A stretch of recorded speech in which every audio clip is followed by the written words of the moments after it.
آپ سے ملاقات ہوئی ہے پوسٹ الیکشنز کے حوالے سے جو گفتگو اس سے پہلے بھی آپ کے سامنے ہوتی رہی اور آج بھی ہم نے ان کے ساتھ ڈسکشن کی ہے. جو تو اس وقت دھاندلی نہیں دھاندلا بلکہ ڈاکہ زنی مسلم لیگ نون کے ساتھ مل کے ریٹرننگ افسر کے ساتھ مل کے جس طرح الیکشن کمیشن کر رہا ہے اس حوالے سے بڑی تفصیل سے گفتگو ہوئی اور جن لوگوں کو جتوایا گیا جھوٹے طریقے سے جعلی طریقے سے اس حوالے سے بھی گفتگو ہوئی ہے. اس حوالے سے فیصلہ کیا گیا ہے کہ انشاءاللہ ہم سپریم کورٹ میں آرٹیکل 184(3) کی پٹیشن لے کر جائیں گے اور ان کو وہ سارے ثبوت لے کر جائیں گے جس طرح الیکشن کمیشن نے ریٹرننگ آفیسرز کے ساتھ مل کے اور جو مسلم لیگ نون کے یا جو باقی جو کارندے اس کے اندر موجود تھے جنہوں نے یہ ساری ڈاکہ زنی کے بینیفیشریز ہیں ان سارا کا ہم ایک میٹر لے کر کے ہم سپریم کورٹ میں انشاءاللہ اس کو ٹیک اپ کریں گے اور فوری طور پر انشاءاللہ اس کا کریں گے. ایک حوالے سے یہ گفتگو ہوئی. دوسرے حوالے سے جو بات ہوئی ہے کہ دیکھیں اس وقت انہوں نے وہ جو IMF کے حوالے سے جو بات تھی وہ بھی انہوں نے دہرائی ہے اور اس کو تفصیل سے بیان بھی کی ہے. لیکن اس سے پہلے یہ بات بھی بڑی تفصیل سے ڈسکشن ہوئی ہے کہ آپ کے سامنے جو الیکشنز کے ایشو کو ٹیک اپ کرتے ہیں اور ہمیشہ اس کے اوپر اپنی رپورٹس دیتے ہیں جس میں فافن ہے یا پوٹن ہے اس کی بڑی تفصیل کے ساتھ ریکمنڈیشنز آ چکی ہیں وہ آپ نے خود بھی دیکھی ہیں. اچھا اس کے حوالے سے جو امپورٹنٹ بات ہے کہ انہوں نے خود اس کا مطالبہ کیا ہے پوٹن نے کہ الیکشن کمیشن کو ریزائن کر دینا چاہیے اور دوسری بات انہوں نے جو ریزنز دی ہیں کہ کس طریقے سے بڑے شارٹیسٹ پاسبل وے سے آپ جوڈیشری کے ذریعے آپ اس کو آڈٹ کرا سکتے ہو فارم 45 کو. اور انہوں نے یہ اس بات کا بھی ذکر کیا ہے خان صاحب کے بھی نالج میں ہے انہوں نے پوری تفصیل کے ساتھ ہمیں بھی سمجھایا ہے کہ کس طرح الیکشن کمیشن نے ہر سٹیپ کے اوپر دھاندلی کی ہے ہر سٹیپ کے اوپر غلط حرکات کی ہیں اور ہر سٹیپ کے اوپر PTI کو نقصان دینے کی کوشش کی ہے اور ان کو سہولت کاری دی ہے جن کو آخری رات میں فارم 47 کے ذریعے جتوایا گیا. اب آپ دیکھیں کل کی رپورٹ میں بھی دیکھیں مودیز کی جو رپورٹ آئی ہے آپ کے پاکستان کی معیشت کے حوالے سے اگر آپ اس کو دیکھیں تو انہوں نے اس بات پہ بھی جو آپ کی ریٹنگ کی ہے کہ آپ کے ملک میں جب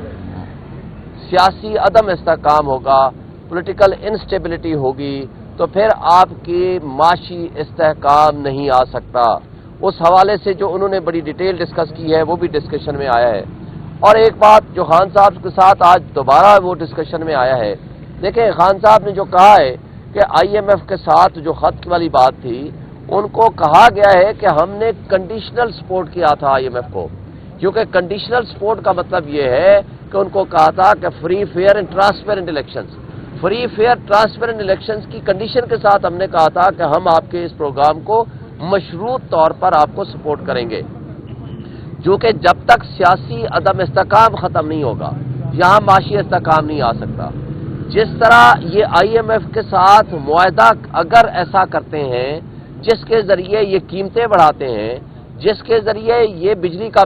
بل بڑھاتے ہیں جس کے ذریعے یہ گیس کے بل بڑھاتے ہیں اس کا واحد حل یہ ہے کہ آپ انویسٹمنٹ لے کر آئیں گے. اور انویسٹمنٹ کیسے آئے گی کہ جب تک آپ کے اندر سیاسی استحکام ہوگا باہر کی دنیا یہاں انویسٹمنٹ کرنے آئے گی آپ کی لیجیٹیمیسی ہوگی آپ کا اوورسیز یہاں پیسہ لے کر آئے گا. لیکن انہوں نے کیا کرنا ہے انہوں نے جو بجلی کا یونٹ 12 روپے خان صاحب کے زمانے میں ہوتا تھا یہ 70 روپے پہ لے گئے ہیں. آج آپ اپنے گھر میں رہتے ہو مگر بجلی کے بل کی صورت میں آپ اس کا کرایہ ادا کرتے ہو. اگر اس حالت میں انہوں نے IMF سے معاہدہ کر لیا تو وہ جو 70 روپے والا بجلی کا یونٹ ہے انہوں نے 170 پہ لے جانا ہے. پھر گیس کا جو بل 500 روپے آتا تھا انہوں نے 5000 10,000 پہ پہنچا دیا ہے اور یہ رفتار رہے گی تو یہ 50,000 1 لاکھ روپیہ یہ گیس کا بل بڑھا دیں گے. اس سے بے روزگاری بڑھے گی. آپ مجھے بتائیں 22% یا 25% پہ کون صنعت کار ہوگا جو اس انٹرسٹ ریٹ کے ساتھ جا کر کے وہ بزنس کرے گا. نمبر 2 کون بزنس مین ہوگا کہ اپنی انڈسٹری میں وہ 70 روپے تو ابھی یہ لوکل ہے نا ریزیڈینشل ہے تو جو کمرشل اس سے زیادہ ہوگا اتنے بڑی مہنگی بجلی کے ساتھ اور اتنی مہنگی گیس کے ساتھ وہ کیسے اپنی انڈسٹری کو چلا سکے گا. میکسیمم تو بند ہو چکی ہیں مزید بند ہو جائیں گی. اور پھر جو سیاسی عدم استحکام پیدا کریں گے وہ ان کو ایسی جو گورنمنٹ آئے گی جس کو پبلک سپورٹ ہی نہیں ہوگی، تو پبلک سپورٹ کے بغیر نہ تو ان کے پاس کوئی کیپیسٹی ہونی ہے اس گورنمنٹ کے پاس کہ وہ ایسا کوئی فیصلہ کر سکے، نہ ہی وہ کیپیسٹی کے ساتھ ان کی ول ہونی ہے کہ وہ لوگوں کو قائل کر کے وہاں سے انویسٹمنٹ لا سکے۔ اس لیے ہم نے کنڈیشنل سپورٹ کیا تھا کہ free fair and transparent election. اگر یہ نہیں کراتے ہیں تو اگر ایسا معاہدہ کر دیتے ہیں تو آپ قرضے بڑھاتے چلے جائیں گے، جب آپ قرضے بڑھتے چلے جائیں گے تو کیا ہوگا؟ آج بڑے خان صاحب کے پاس بڑی زبردست ایک ان کے پاس تھا، انہوں نے ہمارے ساتھ بھی شیئر کیا کہ دیکھیں آپ کی پوری اس وقت جو اکانومی ہے 9.4 ٹریلین روپیز کی ہے۔ اب اگر جو 9.4 ٹریلین روپیز کی آپ کی اکانومی ہے جبکہ اس کے مد مقابل 5.8 ٹریلین آپ سود کی مد میں آپ جمع کراتے ہو، واپس کرتے ہو، مجھے بتائیں آپ کیسے ڈیولپمنٹ کر سکیں گے؟ کیسے آپ اپنے لوگوں کے سٹینڈرڈ کو اپ گریڈ کر سکیں گے؟ اور اگر آپ نے مزید اس کے اوپر قرضہ لینا ہے اور اس قرضے کی مد میں پھر آپ نے سود دینا ہے تو آپ کہاں سے یہ پیسے لائیں گے؟ آپ انویسٹمنٹ تو لا نہیں رہے ہو، چونکہ آپ کی انویسٹمنٹ تو ملک سے باہر پڑی ہوئی ہے۔ کس منہ سے کہو گے کہ آپ لوگوں کو کہ آپ لائیں جی، جب آپ کے اپنے منفیلڈ ڈپارٹمنٹ، آپ کی اپنی انویسٹمنٹ، آپ کے اپنے بچے، آپ کا اپنا سارا مال و متاع باہر پڑا ہے، یا دبئی میں ہے یا آپ کا لندن میں ہے یا سرے مال کی صورت میں ہے یا جس حالت میں بھی ہے، تو آپ نے تو انویسٹمنٹ لانی نہیں ہے، چونکہ پی ڈی ایم 1 کی صورت میں جو تباہی اس ملک کو مچا چکے ہیں آپ، اس کا تجربہ ہم نے دیکھ لیا ہے اور لوگوں نے بھی دیکھ لیا ہے۔ لہذا یہ جو کچھ کریں گے یہ ملک کو مزید تباہی کے دہانے پہ پہنچا چکے ہیں، بے روزگاری میں اضافہ کریں گے، ملک کو بالکل تباہ و برباد کریں گے۔ اس لیے ہم یہ کہتے ہیں کہ اس وقت سچویشن یہ ہے کہ اس ملک کو جو اصل وارث ہیں، جو عوام ہیں، ان کو حق حکمرانی دیا جائے، اور عوام نے آلریڈی اپنا فیصلہ سنا دیا ہے اور وہ سارے بت گر چکے ہیں۔ انشاءاللہ تعالی ہم یہ توقع رکھتے ہیں کہ عدالت سپریم کورٹ آف پاکستان ہمیں ریلیف دے گی۔ اور اس حوالے سے ایک بات اور بھی آپ کو میں کہتا چلوں، سپریم کورٹ کے 5 ممبر بینچ نے فیصلہ کیا ہے، جسٹس گلزار صاحب جب چیف جسٹس تھے ان کی سربراہی میں، کہ جو چیف جسٹس موجودہ ہیں کہ قاضی فائزہ صاحب وہ باعث ہیں، وہ تعصب رکھتے ہیں عمران خان کے خلاف، تو لہٰذا وہ عمران خان کے کیسز کے اوپر فیصلہ نہ کریں، یہ 5 ممبر بینچ کا فیصلہ ہے۔ تو لہٰذا ہم یہ توقع رکھیں گے چیف جسٹس آف پاکستان سے کہ آپ 5 رکنی بینچ کے اس فیصلے کی روشنی میں کوئی بھی میٹر جو پی ٹی آئی سے ریلیٹ کرتا ہو آئے تو آپ اس کیسز میں نہ بیٹھیں۔ بہرحال یہ آج کی ہماری ڈسکشن تھی جو آپ سے شیئر ہوگی۔ صاحب یہ بتائیے گا آج نیشنل اسمبلی کا اجلاس ہوا ہے اور شہباز شریف نے کہا کہ جو آئی ایم ایف کو خط لکھا گیا ہے یہ ملک دشمنی کے مترادف ہے۔ دوسرا یہ بتائیے گا کہ آپ کے لوگ بھی آج اجلاس میں شامل ہوئے، کے پی میں آپ حکومت بنانے جا رہے ہیں، ایک طرف آپ سسٹم میں داخل ہو رہے ہیں، دوسری طرف آپ آئی ایم ایف کو کہہ رہے ہیں کہ قرضہ نہ دیں۔ اگر وہ قرضہ نہیں دیتے ہیں ظاہر ہے آپ جب کے پی میں حکومت بنائیں وہ بھی افیکٹ ہوگا۔ دوسری بات یہ کہ الیکشن کمیشن سے آپ استعفے کا مطالبہ کر رہے ہیں، الیکشن کمیشن نے تو پورے ملک میں الیکشنز کرائے ہیں، کے پی میں بھی الیکشن ہوئے ہیں۔ سوالات یہ اٹھ رہے ہیں کہ اگر کے پی میں ٹھیک ہوئے ہیں تو باقی جگہوں پر کیسے؟ اس حوالے سے 2-3 سوال آپ نے اکٹھے کر دیے ہیں، لہذا آپ کو ایک ایک بات کا جواب دے دوں۔ پہلی بات تو یہ ہے کہ ہم یہ کرائیں آڈٹ، ہماری آج بھی خان صاحب سے بات ہوئی ہے، ہم کے پی کا ہر حلقہ کھولنے کو تیار ہیں، ہمیں کوئی اعتراض نہیں ہے، نمبر 1۔ لہذا اس لیے ہمیں یہ نہیں دانا دیں کہ ہم کے پی میں ہمارے پاس حکومت ہے، کے پی میں 100% ہماری سیٹیں ہیں، ہم کہیں کہ آئیں، ہمارے فارم 45 موجود ہیں جن کو ہمارے مخالفین کو جتوا دیا گیا۔ دوسری بات آپ جو کہہ رہے ہیں شہباز شریف کی، شہباز شریف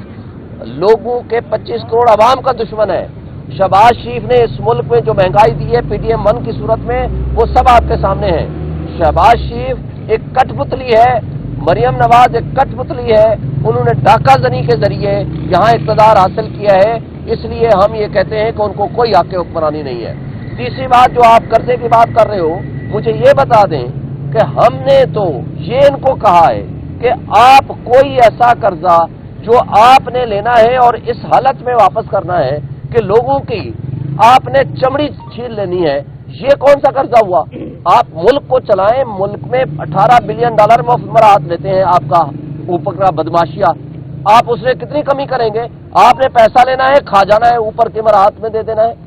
آپ مراحت کو بڑھاتے جا رہے ہو۔ غریب آدمی کے اوپر ظلم ڈھاتے جا رہے ہو. یہی پی ڈی ایم 1 تھا اور یہی پی ڈی ایم 2 کریں گے. ہم یہ کہتے ہیں کہ جو ایکچولی پبلک سپورٹ کی جو گورنمنٹ ہوگی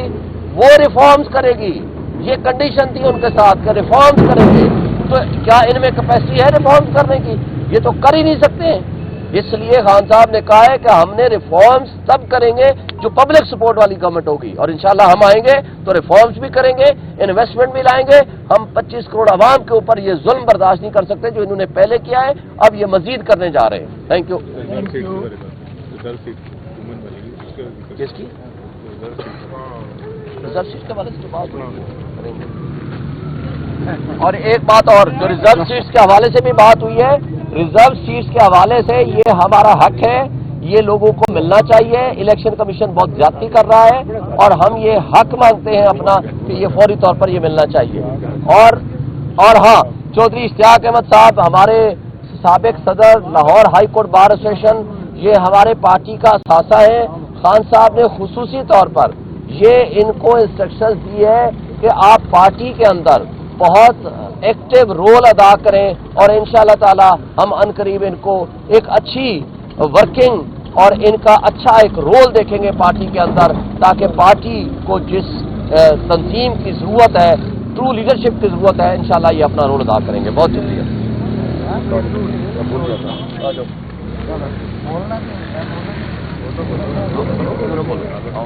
بسم اللہ الرحمن الرحیم. سب سے پہلے تو میں بانی پی ٹی آئی محترم عمران خان صاحب کا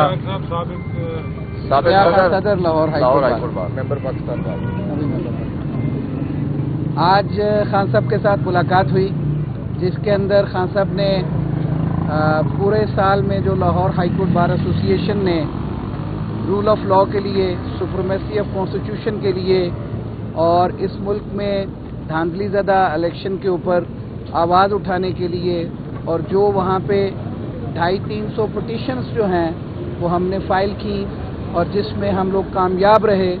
اور الحمدللہ تمام پی ٹی آئی کے دوستوں کو الیکشن لڑنے کی جو اجازت لے کے دی تھی, اس کے اوپر خاص طور پہ خان صاحب نے آج اس بات کو سراہا اور اس بات کو اکنالج کرتے ہوئے کہ پورے پاکستان کے اندر صرف اور صرف لاہور ہائی کورٹ بار ایسوسی ایشن تھی جو مظلوموں کی آواز بنا رہا, جس نے پوری کیبنٹ نے اپنے ملک کے اندر 9 مئی کے بعد ہونے والے ظلم اور تشدد کے حوالے سے جو ہر جمعرات کو اجلاس ہوتا رہا, اس کے اوپر بھی خان صاحب نے بہت زیادہ اس بات کو سراہا. اور اس کے ساتھ ساتھ میں سمجھتا ہوں کہ جس طرح سے انہوں نے مجھے حکم کیا ہے تو میں کوشش کروں گا کہ انشاءاللہ العزیز پی ٹی آئی کے اندر جو لیگل ونگ کے اندر یا جو پی ٹی آئی کی مین پارٹی کے اندر جو ڈیفیشنسیز رہ گئی ہوں گی وہ خان صاحب کی حکم کے عین مطابق انشاءاللہ العزیز آگے لے کے چلوں گا, اور جو بھی ذمہ داری ملی اس کو انشاءاللہ العزیز بہتر انداز میں آگے لے کے چلوں گا.